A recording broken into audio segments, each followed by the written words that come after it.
할렐루야, 주 안에서 평안하셨습니까? 예일교회 문은성 목사입니다. 이 시간에는 잠언 심화강의 41번째 시간으로 잠언 10장 22절로 32절의 말씀을 강의하겠습니다. 은혜가 되시기를 주님의 이름으로 축복합니다. 본문은 의인과 악인을 대조하는 말씀으로 악인의 마지막은 허무하게 끝이 나지만 의인은 여호와께서 복을 주시기에 그 길을 추구하고 살라는 교훈입니다.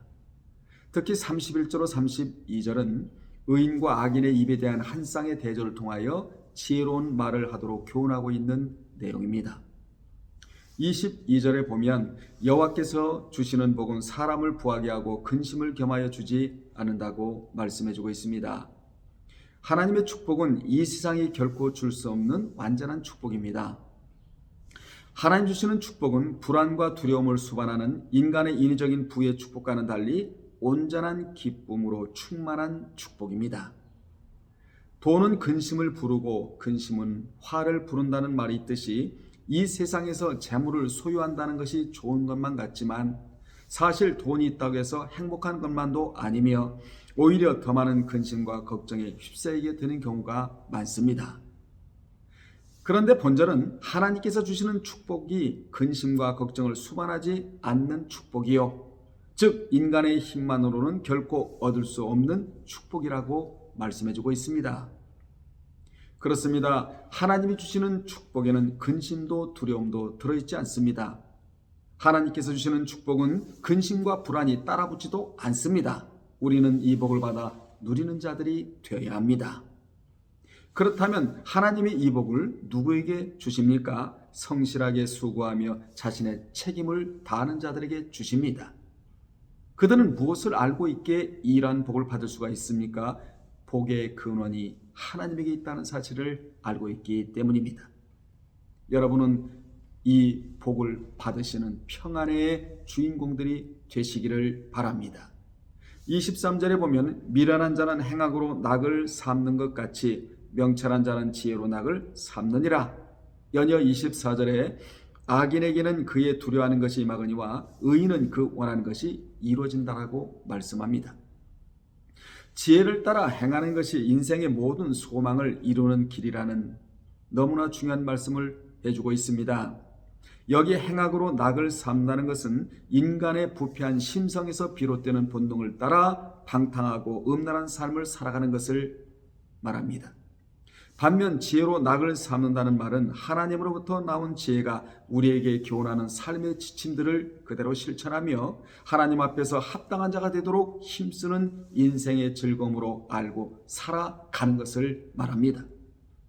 이런 두 인생이 세상에서는 별반 다르지 않은 것처럼 보이고 오히려 미련하고 악한 자의 삶이 더욱 그럴듯하게 보이지만 그들은 궁극적으로 상반된 결과에 이르게 될 것임을 말씀해주고 있는 것입니다. 즉 악인은 그들이 두려워하고 걱정하던 그 일이 그들에게 그대로 이루어지지만 반대로 의인은 그들이 원하고 소망했던 일들이 그대로 이루어질 것이라는 말씀입니다.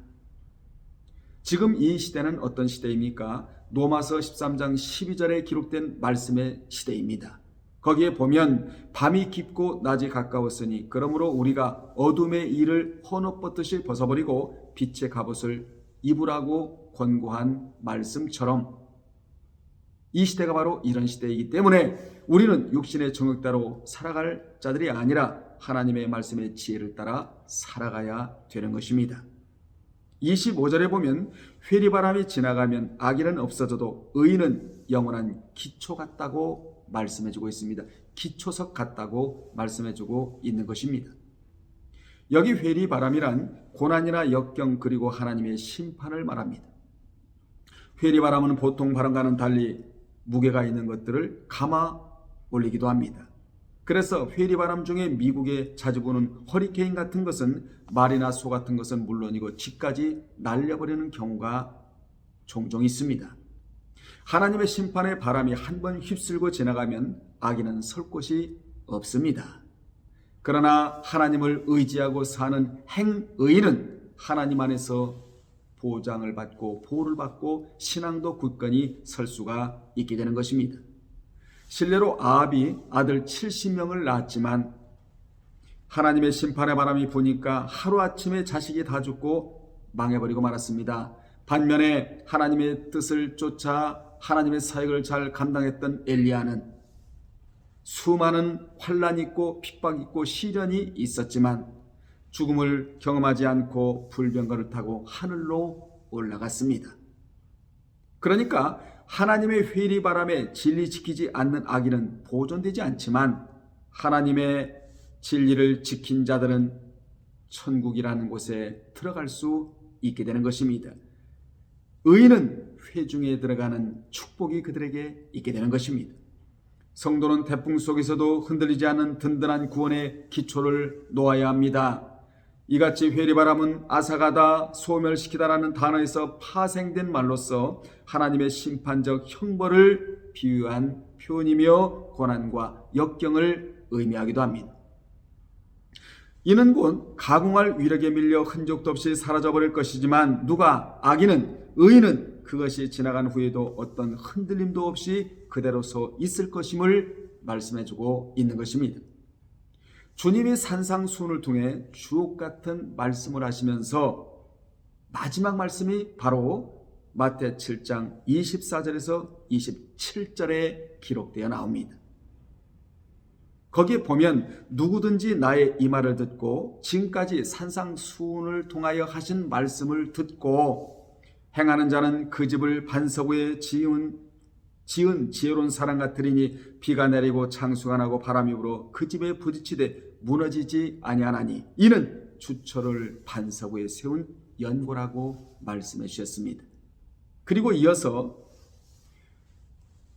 그 말씀을 듣지 않고 행하지 않는 인생은 그 집을 모래 위에 세운 어리석은 사람 같아서 비가 내리고 창수가 나고 바람이 불어 그 집에 부딪힐 때 무너져 그 무너짐이 심할 것이라고 말씀하셨습니다.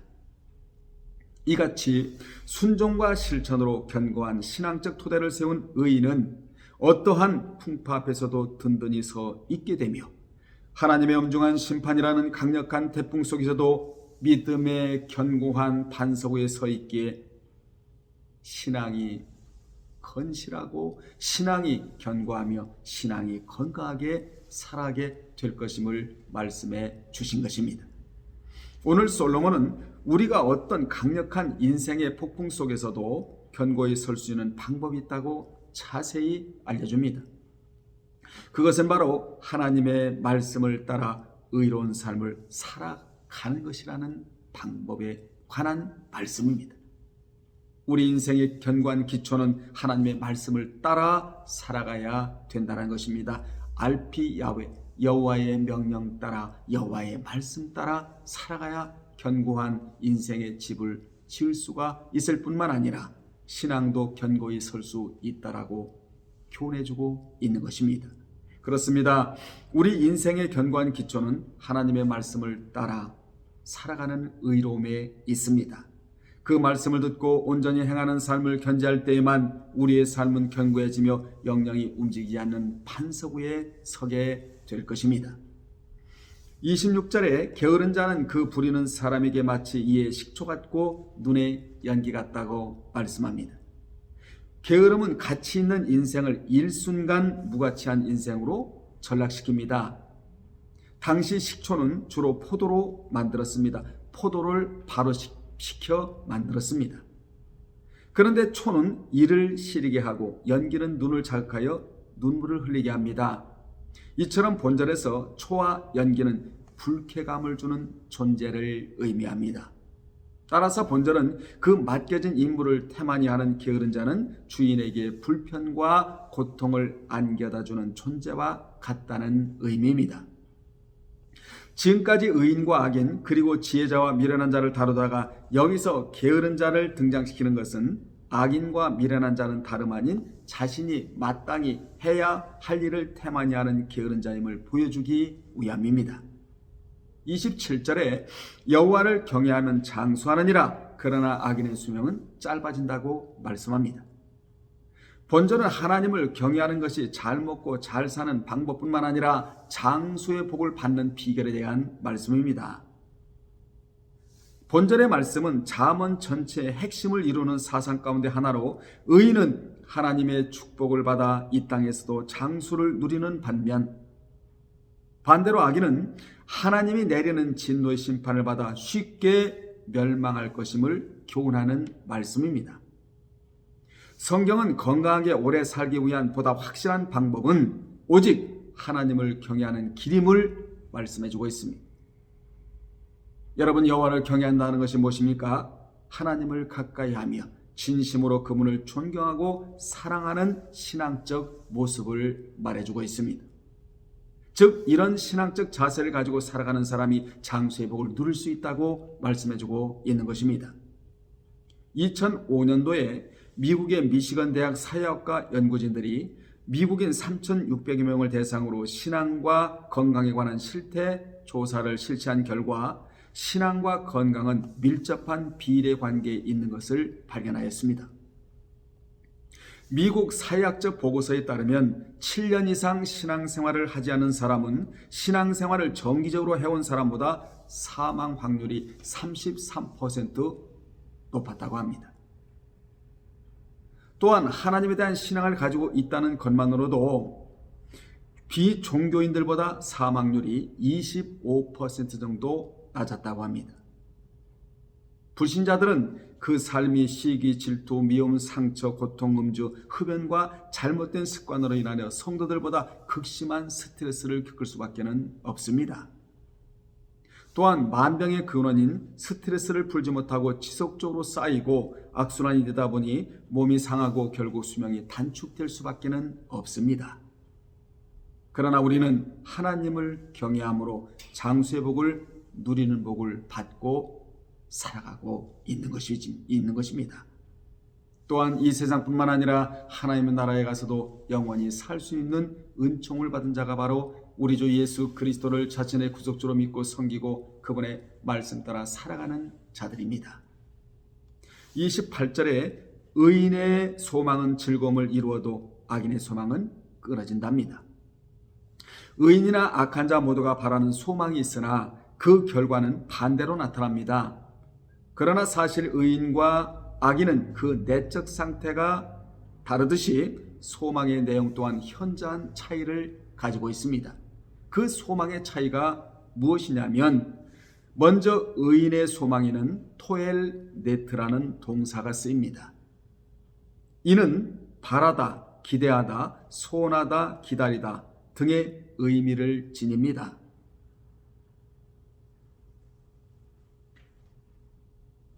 의인의 순수하고 정결한 소망과 관련된 표현인데, 그리고 의인의 소망의 결과는 즐거움이란, 여기 즐거움이란 의인의 소망의 결과인 즐거움이란 유쾌함, 환희 등의 의미로 번역되는 단어이며, 특별히 이 단어는 신앙적인 의미와 결부되어 절기를 지키면서 하나님 앞에서와 아울러 이웃과 더불어 기뻐하는 즐거움을 의미합니다.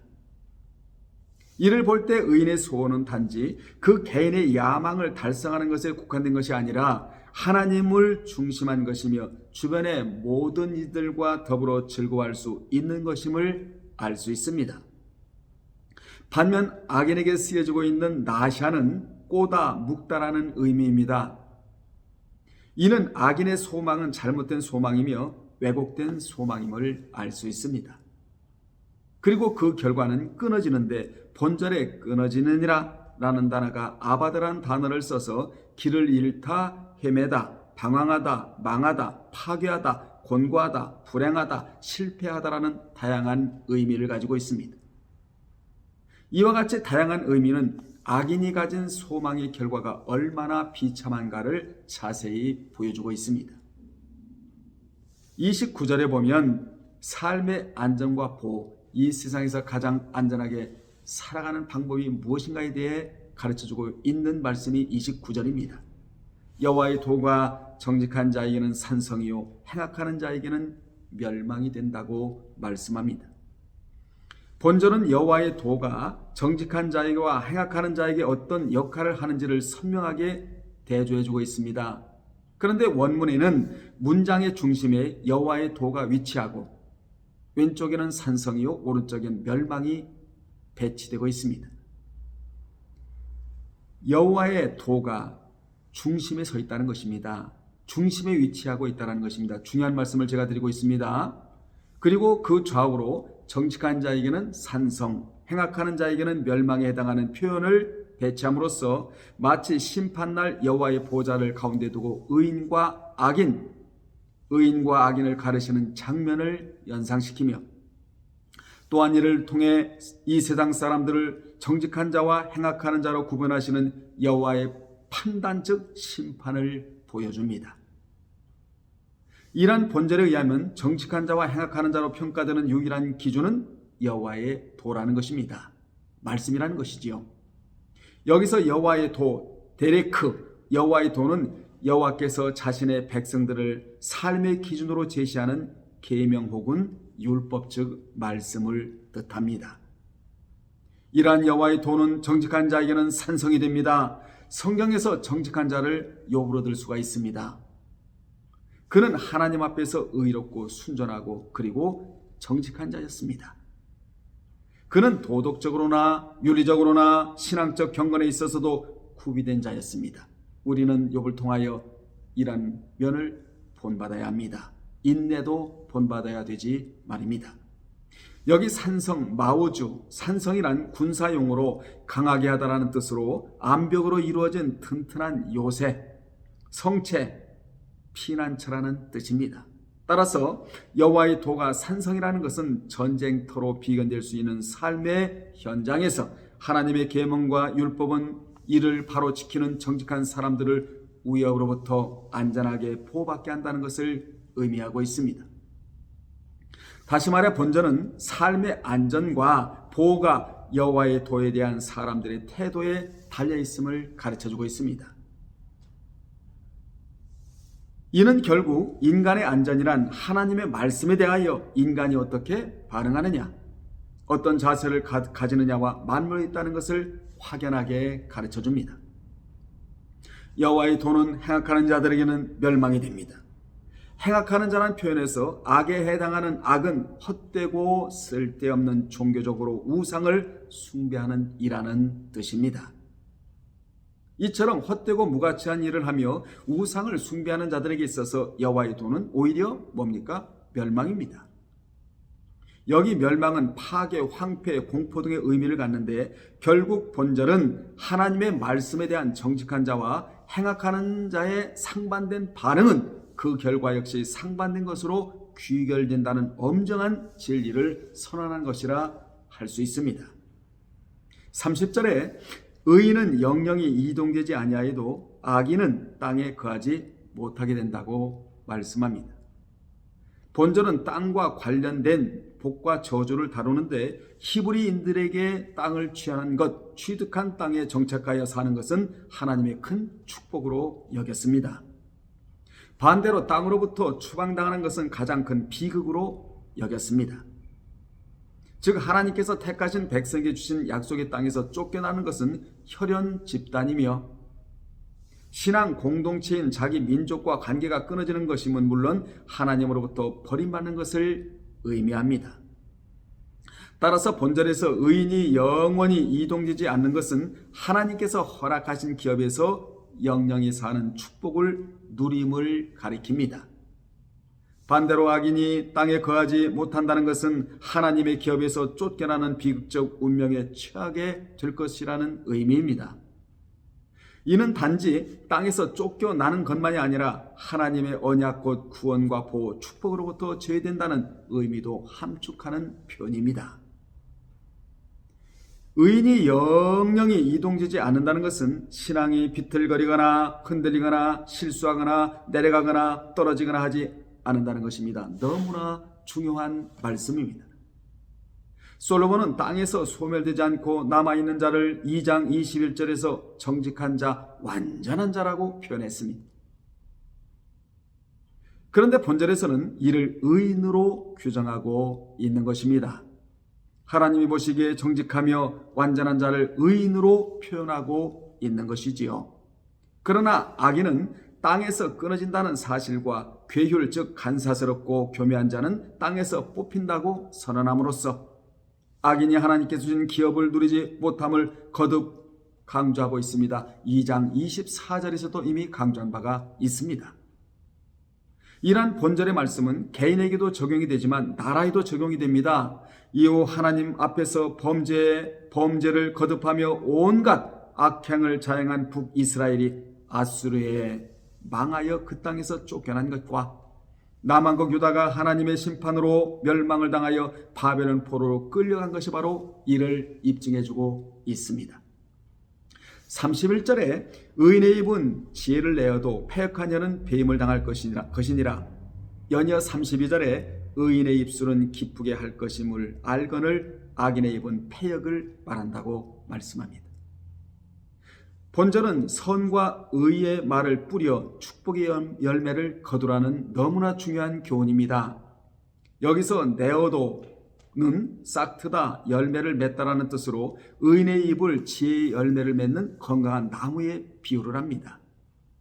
그러나 패역한 입은 배임을 당한다는 것이지요. 마치 건강하여 열매를 많이 맺는 나무는 주인의 사랑을 받고 그곳에서 있는 반면 거름을 주고 잘 가꾸어도 여전히 열매를 맺지 못하고 썩은 열매만 되는 나무는 찍혀 불구덩이에 던져지는 것처럼 입을 통하여 맺는 열매를 통해 그의 인생은 영원할 수도 도끼로 찍히고 뽑혀 땅에 버릴 수도 있다라는 말씀입니다.